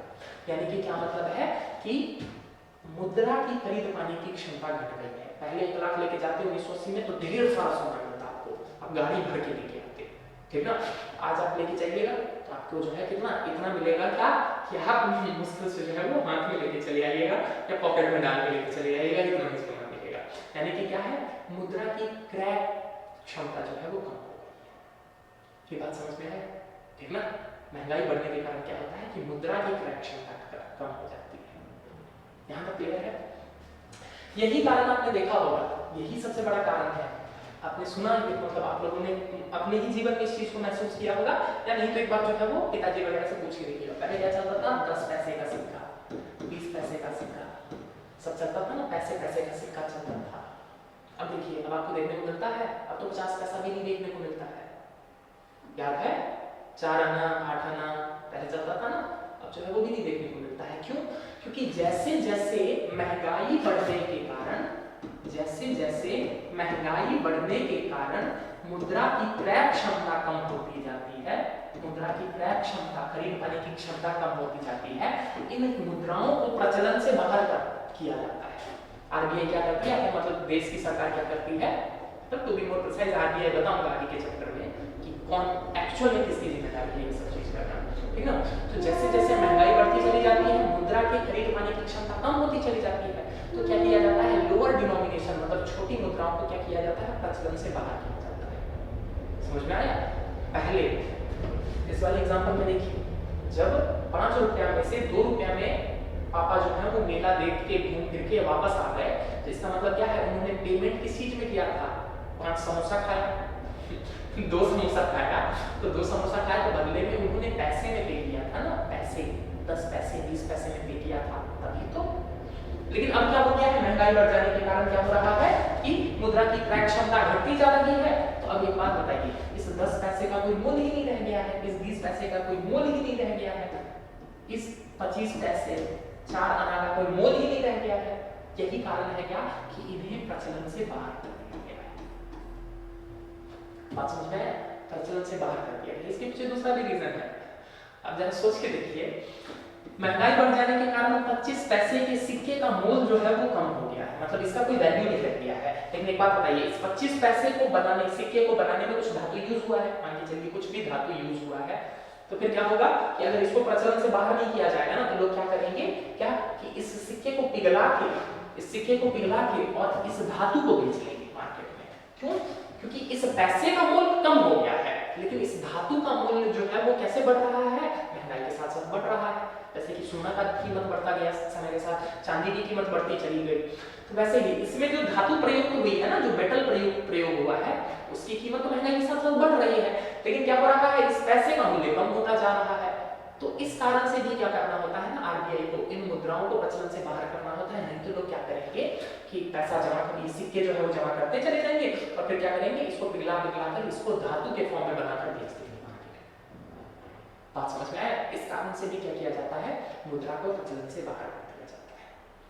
ये बात भी समझ में आई? आपने ये चीज भी गौर किया होगा क्या कि पहले सिक्के थोड़े बड़े साइज के आते हैं, फिर समय के साथ साथ जो है उसका साइज जो है वो छोटा होते जाता है। छोटा इसलिए किया जाता है ना, ताकि इस धातु का आज जो मार्केट वैल्यू है ना, वो उस सिक्के के वैल्यू से ज्यादा ना हो जाए। जरा बात को कैसे समझिएगा, यदि मेरे पास जो सिक्का का साइज है, जिस साइज का सिक्का है ना, यदि इसमें जितनी धातु प्रयुक्त हुई है, इसमें जो मेटल प्रयुक्त हुआ है, यदि इस मेटल का प्राइस महंगाई में बढ़ोतरी के कारण उस सिक्के के प्राइस से ज्यादा हो जाएगा, तो मैं क्या करूंगा, मैं फिर उस सिक्के को नहीं रखूंगा, मैं क्या करूंगा, उस सिक्के को पिघला के बाहर बेच दूंगा, ताकि मुझे धातु वाला प्राइस जो है वो ज्यादा मिल जाएगा। तो यही कारण है, जैसे जैसे महंगाई बढ़ती है ना, तो इस सिक्के में से धातु भी कम किया जाता है। नहीं तो क्या करेंगे, सब जो है उसको पिघला के बेचने लग जाएंगे ना। बात समझ में आया? तो सिक्कों का जो साइज छोटा होता चला जाता है उसके पीछे भी कारण क्या है? महंगाई ही है। बात समझ में आया? कुछ सिक्के जो प्रचलन से बाहर चले जाते हैं उसके पीछे भी कारण क्या है? उसके पीछे भी कारण है महंगाई। आपको ये जानकर आश्चर्य होगा कि आज भी भारत में 50 पैसा जो है वो प्रचलन में है।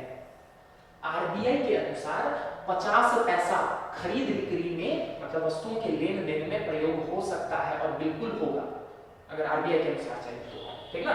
ये दूसरी बात है कि कोई लेता नहीं है तो वो दूसरी बात है, लेकिन यदि आप 10 रुपए तक का भुगतान करना चाह रहे हैं तो ऐसा नहीं है कि गए जाकर जो है वो 500 रुपए का कोई सामान खरीदे और उसको जो है वो झोला भर के जो है वो 50 पैसे का सिक्का पकड़ा दिए तो खरीदते रहो, ठीक है? तो वैसा नहीं, ठीक? तो पता चला क्या कि उसने सारे गिन दिए, उसने बोला क्या कि मतलब कि इसमें तो 505 रुपए थे, तो आपने बोला क्या कि ये लो अपना सामान पकड़ो वापस, मुझे पैसा दो। क्यों? क्योंकि मुझे तो गिनवाना था पैसा, मुझे सामान नहीं खरीदना था। तो ऐसा नहीं कर सकते हैं आप, ठीक ना? तो 10 रुपए तक का यदि आपने कोई सामान लिया है, 10 रुपये तक का यदि आपने कोई सामान लिया है तो इसके भुगतान के लिए आप 50 पैसे को यूज कर सकते हैं यदि हम आरबीआई की माने तो। ये दूसरी बात है क्या कि प्रचलन में अब 50 पैसे को जनरली कोई भी एक्सेप्ट नहीं करता है, लेकिन यदि हम ऑफिशियली देखें तो आरबीआई के अनुसार जो है वो 50 पैसे का प्रयोग किया जा सकता है किसमें? 10 रुपए तक के भुगतान में। यहां तक बात समझ में आई? यहां तक बात समझ में आई ना? महंगाई क्या है समझ में आया? महंगाई का प्रभाव क्या होता है? मुद्रा की क्रय क्षमता घटती जाती है। मुद्रा की क्रय क्षमता घटती जाती है, इसी कारण से क्या है, कुछ सिक्कों को जो है वो प्रचलन से बाहर कर दिया जाता है, कुछ सिक्कों में धातुओं के साइज को कम किया जाता है, ठीक है ना? यहाँ तक बात समझ में आई? महंगाई समय के साथ बढ़ती है, हमने एग्जाम्पल के साथ भी देख लिया क्या कि अगर हम 10 साल 15 साल 20 साल पहले चले जाएं उस टाइम महंगाई अलग था, मतलब उस टाइम जो भारतीय मुद्रा की खरीद पाने की क्षमता थी वो अलग थी, आज जो है वो भारतीय मुद्रा की खरीद पाने की क्षमता अलग है। बात समझ में आया? आजकल तो यदि आप किसी बेगर को तो किसी भिखारी को यदि आप 1 रुपया या 2 रुपए का सिक्का दे देंगे वो भी एक बार बोलता है कि कम से कम 10 रुपया तो देते हैं। यानी कि बेगर है ना, पहले वो 1 रुपया, पहले वो 2 रुपए की वैल्यू हुआ करती थी, ज्यादा उसका मोल हुआ करता था। क्यों? क्योंकि आप उस 1 रुपया 2 रुपए से ज्यादा चीजें खरीद पाते थे, लेकिन अब जो है उस 1-2 रुपए से अब ज्यादा चीजें नहीं खरीद पाते हैं। यानी कि क्या है कि मुद्रा की जो है वो खरीद पाने की क्षमता जो है वो घटती है, तब हम क्या कहते हैं, भारत में महंगाई बढ़ रही है। यहां तक बात समझ में आए?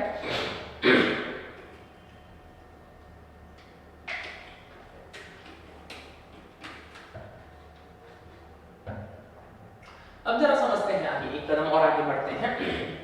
अब जरा हम समझते हैं कि महंगाई का प्रभाव कैसा कैसा होता है। इस महंगाई का प्रभाव जो है ना, इम्पैक्ट है, वो अलग अलग तरह के लोगों पर अलग अलग पड़ता है। अलग अलग तरह से यहाँ मेरा क्या मतलब है कि जिनका आर्थिक परिप्रेक्ष्य या फिर जिनकी आर्थिक स्थिति अलग अलग है। अब जरा बात को समझिएगा, महंगाई का सबसे बुरा प्रभाव जो है ना वो गरीबों पर पड़ता है, पुअर्स पर पड़ता है। क्यों? क्योंकि जो गरीब होते हैं ना वो हैंड टू माउथ होते हैं, यानी कि वो उतना ही अर्जन कर पाते हैं जिससे उनकी आजीविका चल पाती है। जैसे एग्जांपल के रूप में सोचिए बात को, मान के चलिए क्या कि एक्स के नाम का कोई व्यक्ति है जो क्या करता है, मनरेगा में मजदूर है, एमजी नरेगा में मजदूर है, ठीक है ना? प्रतिदिन इसको दिहाड़ी जो है वो मान के चलिए 200 रुपए मिल रही है, ठीक है ना? जहां तक जो है वो कोविड में जो है वो दिहाड़ी इसको बढ़ा दिया गया था, मनरेगा में शायद 202 रुपए कर दिया गया था, if I am not wrong, कोई नहीं 200 मान के चलते हैं, 200 रुपया जो है वो इसकी दिहाड़ी है। ये 200 रुपया पर डे कमाता है और इस 200 रुपए के बेसिस पर क्या करता है, ये अपना पर डे का खर्चा निकाल लेता है, खाने पीने का, रहने का, मान के चलिए बाकी जरूरतें, बच्चे की शिक्षा, ये सब 200 रुपए के बेसिस पर इसका ये काम चल जा रहा है, ठीक है? यहाँ तक बात समझ में आ रही? अब क्या हुआ, महंगाई बढ़ जाने के कारण जो चीजें ये 200 रुपए में पहले खरीद लेता था, महंगाई बढ़ जाने के कारण उतनी ही मात्रा में, जैसे मान के चलिए घर में 5 लोग थे तो 5 लोगों के लिए इसको क्या करना पड़ता था, पर डे आधा केजी आटा खरीदना पड़ता था। मतलब मैं मोटा मोटी रफ फिगर ले रहा हूँ, ठीक ना? लेकिन क्या हो गया है, वही आधा केजी आटा महंगाई बढ़ जाने के कारण यही चीजें जिस मात्रा में, जिस क्वालिटी में ये खरीदता था, जिस क्वालिटी का ये खरीदता था, जिस ब्रांड का खरीदता था, जितनी मात्रा में खरीदता था, वही सारी चीजें अब क्या हो गई है, पहले जो इसको 200 रुपए में मिल जाती थी वो अब बढ़कर हो गई है 300 रुपए जरा सोच के देखिए, ये हैंड टू माउथ था, इसके पास कुछ सरप्लस नहीं बचता था, 200 रुपए कमाता था और 200 रुपए का वो सारा सामान खरीदता था, उपभोग करता था। ठीक है, महंगाई बढ़ जाने के कारण क्या हो गया है, वही चीज जो पहले 200 में मिल जाती थी अब 300 की मिलने लग गई है। ज्यादा महंगाई नहीं बढ़ रहा है, मान के चलिए क्या है, मान के चलिए वो 200 250 की मिलने लग गई है, तब भी या वो 220 की भी मिलने लग गई है, मान के चलते हैं कि वो अब 220 रुपए में मिलने लग गई है। अब जरा सोच के देखिए इसके कारण क्या होगा, उसको अपने उपभोग में कटौती करनी पड़ेगी कि नहीं। अरे अब वो उतनी चीजें नहीं खरीद पाएगा ना, तो उसको कटौती करनी पड़ गई ना। ठीक, ये होता है महंगाई का प्रभाव। बात समझ में आया? क्यों? क्योंकि इसके पास सरप्लस नहीं था। दूसरा सिनेरियो, मान के चलिए ये 200 रुपए कमाता था, लेकिन ये प्रतिदिन के खर्च में 150 रुपए यूज करता था, 50 रुपए जो है ये सेविंग्स जमा कर रहा था, मतलब डेली डेली जो है 50-50 रुपए जो है वो जमा करता था। मान के चलिए कभी विपत्ति आए या कुछ अचानक से काम बढ़ जाए, होता है ना परिवार में बहुत सारी नए नए तरह के जो है वो अचानक से जो है कोई चुनौती आ सकती है, तो 50-50 रुपए ये जमा कर रहा था। लेकिन क्या हो गया कि 150 रुपए में ये जिन चीजों को खरीद पा रहा था, उन चीजों की कीमत बढ़कर अब हो गई है 200 रुपए। इसकी सेविंग चली गई ना, अब ये कुछ नहीं बचा पाएगा। बस समझ में आया? तो महंगाई का सबसे बड़ा बुरा प्रभाव यदि किसी वर्ग पर पड़ता है तो वो क्या है, गरीबों पर। बात समझ में आया? क्यों? क्योंकि वो हैंड टू माउथ होता है, उसके पास बहुत ज्यादा बचता नहीं है। ठीक ना, तो थोड़ा सा भी यदि महंगाई, थोड़ी सी भी महंगाई यदि बढ़ती है ना, तो उसके बचत पर प्रभाव पड़ता है, इनफैक्ट उसके कंजम्पशन पर प्रभाव पड़ता है।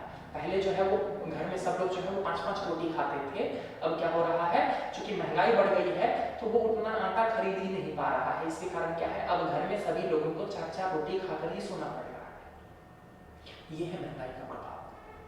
बात समझ में आया? तो गरीबों पर महंगाई का प्रभाव सबसे ज्यादा पड़ता है। तो आपके दिमाग में क्वेश्चन आ रहा होगा, तो सर ऐसा प्रभाव तो अमीरों पर भी पड़ेगा, जरा सोच के देखते हैं एक बार। आपके दिमाग में आ रहा होगा कि सर ऐसा तो प्रभाव अमीरों पर भी पड़ेगा, जरा देखते हैं क्या कि अमीरों पर क्या प्रभाव पड़ता है गरीबी का। ठीक है, जरा देखते हैं रिच अमीरों पर क्या प्रभाव पड़ता है। जरा देखिए, एक अमीर मान के चलिए क्या है कि 50,000 कमा रहा है, मतलब मैंने रफ एग्जांपल लिया, 50,000 कमाने वाले को अमीर बोलेंगे कि नहीं थोड़ा सब्जेक्टिव होता है, लेकिन बस मैं एग्जांपल के लिए बोल रहा हूँ क्या कि 50,000 रुपए पर मंथ कमा रहा है। ठीक है, 50,000 रुपए पर मंथ कमा रहा है, ठीक है ना। अब इसमें ये क्या कर रहा है, इसका खर्च जो है ना, वो महीने भर का खर्च जो है वो 25,000 में चल जा रहा है, और बाकी 25,000 रुपया ये क्या कर रहा है, पर मंथ क्या कर रहा है, निवेश कर रहा है। किस चीज में निवेश कर रहा है, ये या तो मान के चलिए सोना खरीद ले रहा है, या फिर मान के चलिए इसने क्या किया, जमीन खरीद लिया, या फिर क्या किया इसने, मान के चलिए क्या है कि कहीं निवेश कर दिया, स्टॉक्स खरीद लिए, ये ऐसे निवेश कर रहा है। ठीक ना, सिंपल सी बात है, वो 50 रुपया बचा, तो 50 रुपया से जमीन नहीं खरीदी जा सकती है, सोना नहीं खरीदा जा सकता है, 3,000 की बचा, तो 50 रुपया बचा भी रहा था गरीब, तो महीने भर का कितना बचा देगा, 1,500 रुपया। बात समझ में आया? लेकिन इसके पास सरप्लस ज्यादा है, ठीक है ना, तभी तो ये अमीर है। या फिर मान के चलिए क्या है, कोई और ज्यादा रिच, पर मंथ का जो है वो मान के चलिए 1.5 लाख रुपया कमा रहा है, तो उसका खर्च मान के चलिए मैं कितना मान के चल रहा हूँ कि 1 लाख रुपया जो है वो उसका हर महीने का खर्च है, लेकिन फिर भी वो 50,000 रुपया जो है वो तो निवेश कर रहा है ना, 50,000 रुपया फिर भी वो निवेश कर रहा है, किसमें, इन सब चीजों में निवेश कर रहा है। अब जरा सोच के देखिए, मैं क्या बोल रहा हूँ कि महंगाई बढ़ गई, महंगाई बढ़ गई, महंगाई बढ़ने के कारण क्या हुआ कि जो काम उसका 25,000 में चल रहा था वो काम अब 30,000 में होगा, या फिर मान के चलिए वो काम जो है वो अब उसका 35,000 में होगा, मतलब पर मंथ का जो उसका घर का खर्च जो है वो पहले 25,000 में पड़ जाता था, वो अब 35,000 में हो रहा है। तो हाँ, मैं ये बोल रहा हूँ कि उसकी सेविंग इंपैक्ट होगी, पहले जो है वो 25,000 रुपया का बचा ले रहा था, अब वो जो है वो 10,000 15,000 ही बचा पाएगा, 20,000 ही बचा पाएगा। लेकिन जरा ये भी तो सोच के देखिए, उसने जो निवेश कर रखा था इन चीजों में, इसका भी तो मूल्य बढ़ जाएगा ना, इसमें भी तो महंगाई के कारण जो है वो इसकी भी तो प्राइस में वृद्धि हो जाएगी, सोना में भी वृद्धि हो जाएगी, लैंड के प्राइस में भी वृद्धि हो जाएगी। एक बात बताइए, जितना महंगाई बढ़ने के कारण यहाँ उसको नुकसान हुआ, उतना ही महंगाई बढ़ने के कारण यहाँ इसको फायदा भी तो हो गया। तो एक तरफ उसको कमी हुई महंगाई में बढ़ोतरी के कारण, लेकिन दूसरी तरफ उसको महंगाई बढ़ोतरी होने के कारण उसके जमीन का दाम बढ़ गया, उसके सोने का दाम बढ़ गया। बात समझ में आया? तो क्या हुआ, दोनों ने एक दूसरे को काउंटर बैलेंस कर दिया। बात समझ में आया? दोनों ने एक दूसरे को काउंटर बैलेंस कर दिया। लेकिन गरीब के पास जो है वो क्या था, सरप्लस था ही नहीं, तो उसने निवेश कर ही नहीं रखा था। उसने निवेश नहीं कर रखा था तो क्या हो गया, उसका वैल्यू ही नहीं बढ़ा। मान के चलिए इसने क्या कर रखा था, सरप्लस था, इसने एफडी करवा रखी थी। पढ़ाऊंगा, डिटेल में पढ़ाऊंगा आज ही की क्लास में या फिर कल की क्लास में हम लोग पहुंच जाएंगे क्या, कि जब महंगाई बढ़ती है ना तो इंटरेस्ट रेट भी बढ़ जाते हैं, बैंकों के इंटरेस्ट रेट भी बढ़ जाते हैं। बात समझ में आया? तो एक तरफ महंगाई बढ़ रही है तो जिसके कारण क्या है, इधर इसको नुकसान हो रहा है, लेकिन दूसरी तरफ क्या है कि उसको जो है वो पैसे भी ज्यादा मिल रहे हैं बैंक के सेविंग अकाउंट में या फिर नई एफडीज में, उसमें भी उसको इंटरेस्ट जो है वो ज्यादा मिलने लग जाएगा। बात समझ में आया? तो क्या होता है, दोनों एक दूसरे के प्रभाव को काउंटर बैलेंस कर देते हैं, काउंटर बैलेंस हो जाता है। इसलिए अमीर के ऊपर जो है ना वो महंगाई का प्रभाव नहीं पड़ता है, या फिर मतलब कम पड़ता है। अगर ज्यादा प्रिसाइजली हम बोले तो क्या है कि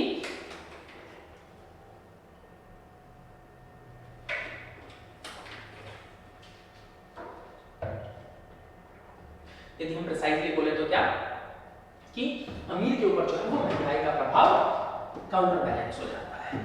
ठीक है, दूसरा देखते हैं, मैं क्या बोल रहा हूं कि महंगाई की दिशा में, इन्फ्लेशन के कंडीशन में ऋणदाता यानी कि लेंडर को नुकसान होता है, ऋणदाता को नुकसान होता है, और बोरोवर यानी कि ऋणी को फायदा होता है। ठीक ना, ऋणी को फायदा होता है।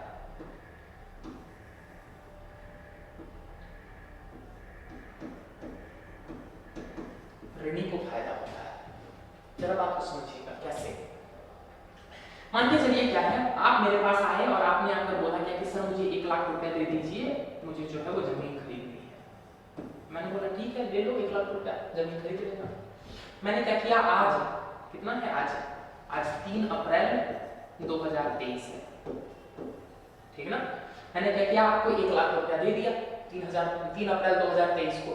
आपने क्या किया, इस 1 लाख रुपए से मान के चलिए 1 एकड़ जमीन खरीद ली, 1 एकड़ जमीन खरीद ली, ठीक ना।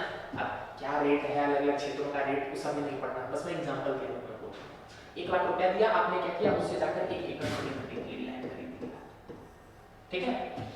ठीक, अब एक बात बताइए, 1 साल बाद आपने क्या किया, 1 साल बाद आपने क्या किया कि 1 साल बाद आपने क्या किया कि मुझे वापस लाकर ये 1 लाख रुपया दे दिया, ताकि सर आपसे पिछले साल जो है वो 1 लाख रुपया लिया था, लीजिए आपका 1 लाख रुपया मैं आपको वापस कर दे रहा हूं, ठीक ना। लेकिन एक बात बताइए, अगले साल जब मैं गया हूं तो यही जमीन 1 एकड़ जमीन क्या मुझे भी 1 लाख रुपए में मिल जाएगी? नहीं, क्यों? क्योंकि महंगाई बढ़ रही है। तो एक बात बताइए, महंगाई बढ़ जाने के कारण ऋणदाता जिसने पैसा दिया था, मैंने जो लेंड किया था ना, मुझे नुकसान हो गया। क्यों? क्योंकि अब 1 लाख में मुझे 1 एकड़ नहीं मिलेगी, 1 एकड़ से कम मिलेगा, या फिर मान लीजिए 0.8 एकड़ या 0.9 एकड़, पूरा 1 एकड़ नहीं मिल रहा है। तो एक बात बताइए, मुझे नुकसान हो गया ना।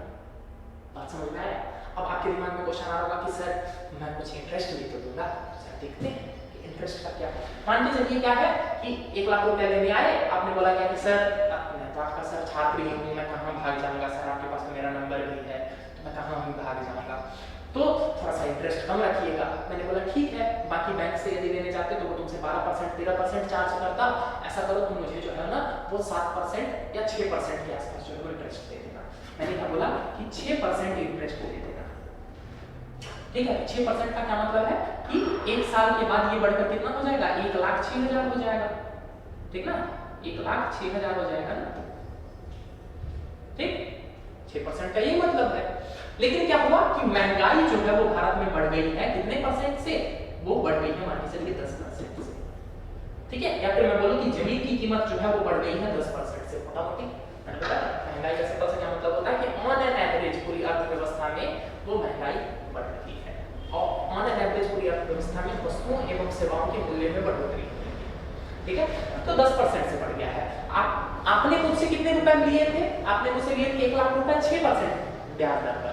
लेकिन महंगाई जो है वो कितनी बढ़ गई 10% से, यानी कि जो जमीन पिछले साल आपने 1 लाख में खरीदी थी 10% बढ़ जाने के कारण उस जमीन की आज कीमत कितनी हो गई है 1,10,000। आपने 1 साल बाद मुझे कितना लौटाया 1,06,000, जमीन की कीमत बढ़कर कितनी हो गई 1,10,000। अब एक बात बताइए, मुझे तो नुकसान हो गया। उस जमीन को यदि पिछले साल ही मैं खरीद लिया होता कि 1 लाख रुपए से मैंने अगर वो जमीन ही खरीद ली होती तो वो तो आज बढ़कर 1,10,000 का हो गया होता ना। लेकिन क्या हो गया, मैंने आपको कर्ज दिया और आपने क्या किया, कर्ज से जमीन खरीद ली, तो आपको तो 1 साल बाद 1,10,000 मिल रहा है, लेकिन आप मुझे लौटा कितना रहे हैं, मात्र 1,06,000। तो यानी कि जब भी महंगाई बढ़ती है ना तो ऋणदाता को नुकसान होता है और ऋणी को फायदा होता है। ये बात समझ में आया, ऋणी को फायदा होता है। एक छोटा सा एग्जांपल लेते हैं, ये बड़ा एग्जांपल हुआ 1 लाख वाला, एक छोटा सा एग्जांपल लेते हैं। आपने मेरे से मांगा था कि सर 100 रुपया दे दीजिए, मैंने बोला क्या करोगे, तो आपने बोला कि सर बर्गर खाने का मन कर रहा है मैकडॉनल्ड्स में जाके, पिज्जा खाने का मन कर रहा है, 100 रुपया में पिज्जा मिलता है, चलिए मान लेते हैं कि 100 रुपया में जो है ना वो डोमिनोज पिज्जा देता है, ठीक है, डोमिनोज, ठीक 100 रुपया आपको मन कर रहा है कि सर पिज्जा खाने का मन कर रहा है, हम आपको दे देंगे 2-4 महीना जो है हम आपको दे देंगे, ठीक है, ठीक है चलो ले लो, 100 रुपया लेके गए, आपने पिज्जा खा लिया। तो पहली बात तो क्या करना होगा, मुझे 10 बार आपको फोन करना होगा, क्या पहले तो मैं 2-3 महीने सोचूंगा कि यार 100 रुपया मांगू। भारत एक ऐसा देश है जहां पर यदि आपके कर्ज की या फिर जो आपने धनराशि दे रखी है अगर वो कम है तो मांगने से पहले आपको सोचना पड़ता है कि यार इतनी छोटी रकम मांगूंगा कैसे, ठीक। तो पहले तो वो बात हुई। यदि मान के चलिए क्या है कि 1-2-3 महीने बाद मैंने कभी आपको याद भी दिला दिया, क्या पिज्जा का कोई मुद्दा चला तो मैंने आपको याद भी दिला दिया क्या कि तुम्हें मुझे 100 रुपये लौटाना है, तो पहले तो आप टाल मटोल करते रहेंगे 1-2 महीने 3 महीने तक, ठीक ना। तो मान के चलिए क्या है कि 6 महीने बाद आपने मुझे 100 रुपया लौटाया, आपने मुझे 100 रुपया लौटाया, लेकिन क्या हुआ है इस 6 महीने में ये जो 100 रुपया वाला पिज्जा था ना इसकी कीमत बढ़कर हो गई है 110 रुपया। अभी पता करिए, आपने तो 100 रुपया में उस पिज्जे का आनंद ले लिया ना, लेकिन अब यदि मैं वही 100 रुपया लेकर मैं वही पिज्जा खरीदने जा रहा हूँ तो मुझे नहीं मिल रहा है ना। तो यानी कि जब भी महंगाई बढ़ती है ना तो ऋणदाता को नुकसान होता है और ऋणी को फायदा होता है। ये पॉइंट क्लियर हुआ, ये पॉइंट क्लियर हुआ ना। यही कारण है, जरा यहाँ ध्यान दीजिए, अब जरा यहाँ ध्यान दीजिए, एग्जांपल्स थे, अब जरा ध्यान देने की बात आ गई। आपको पता है ना भारत में बैंक्स आपकी अर्थव्यवस्था का एक अभिन्न अंग है, बैंक्स किसी भी अर्थव्यवस्था का अभिन्न अंग हुआ करती है। बैंक्स का क्या काम है, बैंक्स का काम है लोन देना, ठीक ना, लोन देना, यानी कि बैंक्स क्या है, बैंक्स है लेंडर और हम लोग क्या है, हम लोग हैं बोरोवर, हम लोग हैं बोरोवर, ठीक ना। तो यानी कि क्या होता है ना, यही तो है बैंक का बिजनेस, बैंक लेंड करती है, हमारा पैसा नहीं लेंड करती है, मतलब बाकियों से जमा करती है। एक बैंक में क्या होता है, हम लोग जो खाता खोलते हैं तो बहुत सारे लोग क्या करते हैं इसमें पैसा जमा करते हैं, saving account, current account, fixed deposit, recurring deposit, इन सब में क्या करते हैं जमा करते हैं, ठीक है। इसके बदले क्या करती है बैंक हमें कुछ ब्याज देती है, जैसे कि मान के चलिए 5% हुआ, 3% हुआ, अलग-अलग अकाउंट पर अलग-अलग होता है, और इसी पैसे को बैंक क्या करती है आगे जरूरतमंदों को लेंड करती है, ठीक है। इनसे ज्यादा ब्याज लेती है 10%, 12%, इसी 10% में से 3%, 5% आपको दे दिया, बाकी जो बीच का बचा वो बैंक का मार्जिन हुआ। यही तो होता है बैंक का बिजनेस, किसी से पैसा लेना, किसी दूसरे को उधार में देना, जिससे पैसा ले रखा है उसको कम ब्याज दर देती है और जिसको कर्ज में देती है उससे ज्यादा ब्याज दर लेती है, ये बीच में जो बचता है उसका मार्जिन होता है, यही होता है बैंक का काम। तो जब महंगाई का दौर आता है ना, बैंक जो इससे कमाएगी तभी तो ये पीछे वालों को देगी, अरे बैंक आगे लोन देकर कमाएगी तभी तो वो पीछे वालों को जो है वो सेविंग अकाउंट, करंट अकाउंट, इन सब पर जो है वो ब्याज का भुगतान करेगी। तो इसी कारण से क्या मैं बोल रहा हूँ यहाँ कि बैंक जो है वो लेंडर है। तो क्या होता है ना कि जब भी महंगाई बढ़ती रहती है या फिर मार्केट में महंगाई ज्यादा रहती है तो बैंकों को क्या चिंता होती रहती है कि मान के चलिए क्या है, बैंक ने आपको लोन दे दिया है 6% पर और मार्केट में महंगाई जो है वो मान के चलिए हो गई 10%। एक बात सोच के देखिए, बैंक को 4% का लॉस हो रहा है ना, क्यों? क्योंकि बाकी जो सेवाएं वस्तुएं हैं वो तो 10% के रेट से बढ़ रही हैं और बैंक का पैसा जो है वो तो 6% के रेट से बढ़ रहा है। तो इसके कारण क्या होता है कि जब भी महंगाई का दौर आता है ना तो सामान्यतः क्या देखा जाता है कि जितने भी लेंडर होते हैं, बैंक हो गया, एनबीएफसी हो गई, सबके बारे में बताऊंगा डिटेल में, ठीक है ना। तो बैंक्स हो गए ना, ये क्या करते हैं अपने इंटरेस्ट रेट को बढ़ा देते हैं। बात समझ में आया? ये अपने इंटरेस्ट रेट को बढ़ा देते हैं। क्लियर है? जरा बातों को गौर कीजिएगा। मैं क्या बोल रहा हूं कि महंगाई के समय, जब महंगाई का दौर आता है मार्केट में, जब इन्फ्लेशन बढ़ता है, इन्फ्लेशन बढ़ता है जब, तो क्या करते हैं बैंक्स, ये इंटरेस्ट रेट बढ़ा देते हैं, यानी कि ये ब्याज दरें बढ़ा देते हैं। यानी कि पहले जो बैंक 6% में दे रहा था वो बढ़ाकर कर देगा 12%, 8%, 9%, या फिर मान के चलिए अभी बैंक जो है वो यदि 12% में दे रहा है तो फिर क्या हो जाएगा, अभी यदि बैंक 12% दे रहा है तो फिर क्या हो जाएगा, वो बढ़ाकर कर देगा 15%। क्यों रेट बढ़ाता है? ये पिछले वाले स्लाइड से आपको समझा चुका हूं। क्यों? क्योंकि लेंडर को नुकसान होता है। आपने मेरे से जमीन ली थी, मतलब जमीन के लिए पैसा लिया था और मुझे 6% दिया, लेकिन महंगाई 10% बढ़ गई। तो यदि महंगाई का दौर चल रहा है ना, तो मैं अगली बार अगर आप मेरे से पैसा लेने आइएगा ना, तो फिर मैं 6% में आपको नहीं दूंगा। मैं अगली बार बोलूंगा क्या कि नहीं 12% दूंगा या 15% दूंगा। क्यों? क्योंकि पिछली बार 10% के रेट से बढ़ा था, तो मैं तो ज्यादा बोलूंगा ना, ताकि क्या हो, मुझे भी तो कुछ फायदा हो। सिमिलरली क्या होता है, जब महंगाई का दौर आता है तो बैंक्स जो होते हैं वो क्या करते हैं, महंगाई की दर को बढ़ा देते हैं। बात समझ में आए यहां तक? अब जरा सोच के देखिए, ये जो बैंक से जो उधार लिया जाता है, ये जो लोन लिया जाता है, कंपनीज, अलग अलग कंपनीज को अलग अलग लोग हो गए, यही लोग न लेते हैं, इंडिविजुअल लेते हैं लोन या फिर कंपनीज लेते हैं लोन, यही ना लोन लेंगे। और कौन लोन लेगा? बैंकों से, ठीक ना। एक बात बताइए, इंडिविजुअल क्यों लोन लेता है? हम क्यों? क्योंकि हमने एक देखा क्या कि बढ़िया एक टीवी थी, या फिर मान के चलिए हमने देखा कि एक कार है, हमें जरूरत है, लेकिन हमारे पास अभी इतने पैसे नहीं है क्या कि हम इस कार को खरीद सके। तो हम क्या करते हैं, हम बैंक के पास जाते हैं, हम बैंक से कर्ज ले लेते हैं। बात समझ में आया ना? ठीक।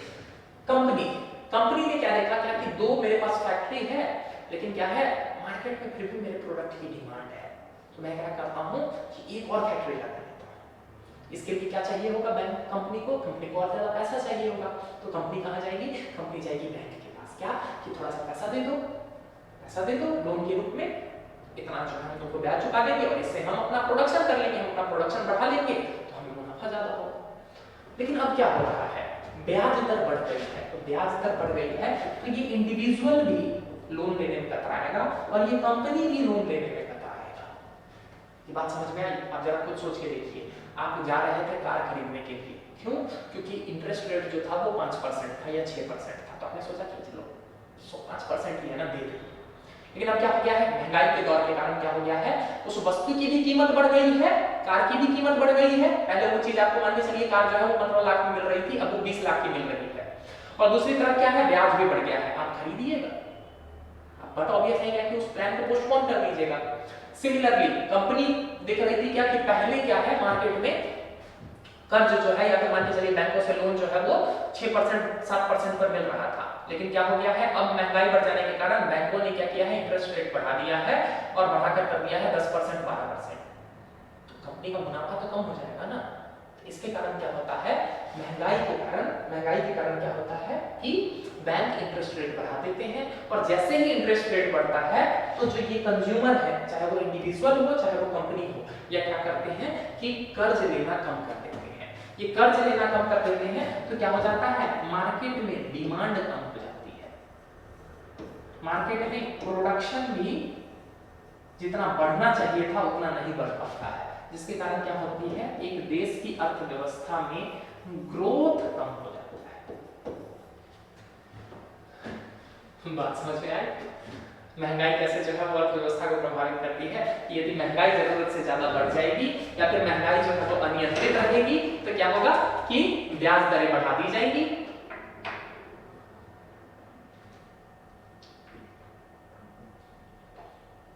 और जैसे ही ब्याज दरें बढ़ेंगी तो क्या होगा, इंडिविजुअल लेवल पर या कंपनी के स्तर पर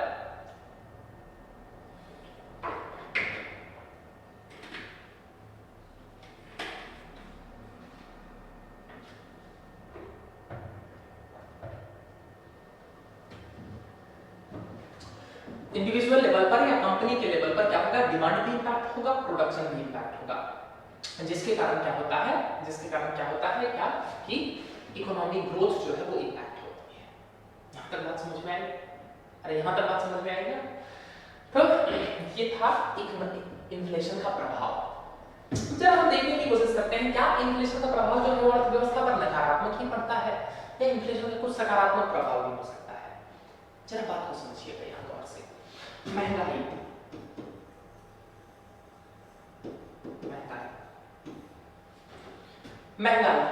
का क्या मतलब है कि भविष्य में जो है वो कीमतें बढ़ने वाली हैं, भविष्य में प्राइसेस बढ़ने वाले हैं, ठीक ना। तो इसका मतलब क्या है कि आज खरीद लो नहीं तो कल और महंगा हो जाएगा। बात समझ में आया? इन्फ्लेशन का सिंपल सा क्या मतलब है कि भविष्य में प्राइसेस बढ़ने वाले हैं, तो भविष्य में प्राइसेस बढ़ने वाले हैं इसका मतलब आज खरीद लो, क्यों? क्योंकि कल और महंगा हो जाएगा। बात समझ में आया? तो अब जरा सोच के देखिए, यदि मैं आज खरीदूंगा यानी कि क्या है, अर्थव्यवस्था में मैं डिमांड क्रिएट करूंगा। अब मैं डिमांड क्रिएट करूंगा तो क्या होगा कि कंपनीज प्रोडक्शन के लिए कंपेल होंगी, उनको लगेगा क्या कि प्रोडक्शन करो, क्यों? क्योंकि मार्केट में डिमांड है। बात समझ में आया? मार्केट में डिमांड है तो वो प्रोडक्शन करेंगे। ये प्रोडक्शन करेंगी कंपनी तो क्या करेंगी, ज्यादा से ज्यादा लोगों को एम्प्लॉयमेंट मिलेगा, ज्यादा से ज्यादा लोगों को रोजगार मिलेगा, तो ये लोग भी फिर से डिमांड क्रिएट करेंगे। क्यों? क्योंकि रोजगार के कारण लोगों के पास पैसा आएगा। सिंपल सी बात है, पहले मैं बेरोजगार था, अब मान के चलिए मुझे रोजगार मिला, तो जिसके कारण क्या है, मेरे पास पैसा आया तो मैं और डिमांड क्रिएट करूंगा। पहले मैं मान के चलिए एक शर्ट खरीद के ही घूमता रहता था, एक ही शर्ट पहन के घूमता रहता था, अब मैं 2 और शर्ट खरीद लूंगा। बात समझ में आया? ठीक। तो इसके कारण क्या होगा, डिमांड फिर कंपनीज प्रोडक्शन, तो ये एक बहुत बढ़िया सूचक्र बन जाता है। इसको कहते हैं वर्चुअस साइकिल, ठीक ना। वर्चुअस साइकिल, पवित्र चक्र, सुचक्र बन जाता है। तो यानी कि महंगाई होना अर्थव्यवस्था के लिए अच्छा भी है। महंगाई होने से ये लगता है लोगों को क्या कि अर्थव्यवस्था में मांग है, कंपनी हो गए, बड़े निवेशक हो गए, दूसरे देश की कंपनियां हो गई, उन सबको क्या लगता है कि अर्थव्यवस्था में मांग है, तभी तो महंगाई है, लोग डिमांड कर रहे हैं तभी तो महंगाई है ना, ठीक है। तो इससे क्या होता है क्या कि उस अर्थव्यवस्था में लोग जो है वो निवेश करना प्रारंभ करते हैं, तो क्या होगा, नए रोजगार उत्पन्न होते हैं, फिर से डिमांड क्रिएट होता है, तो ये चक्र कैसा चलता है। तो महंगाई जो है वो केवल अर्थव्यवस्था के लिए बुरी ही नहीं है, महंगाई अच्छी भी है। तो अब आप लोगों को लग रहा होगा कि सर आखिर कहना क्या चाह रहे हैं प्रीवियस वाले। एक बार आप कह रहे हैं क्या कि सर महंगाई बुरी है, एक बार आप कह रहे हैं कि महंगाई अच्छी है, ठीक है ना, कंफ्यूजन हो रहा है ना। एक लाइन में समझ लीजिए मैं क्या कहना चाह रहा हूँ। मैं कहना चाह रहा हूँ कि नियंत्रित महंगाई अच्छी है, नियंत्रित महंगाई या नियंत्रित मुद्रास्फीति, controlled level of inflation in economy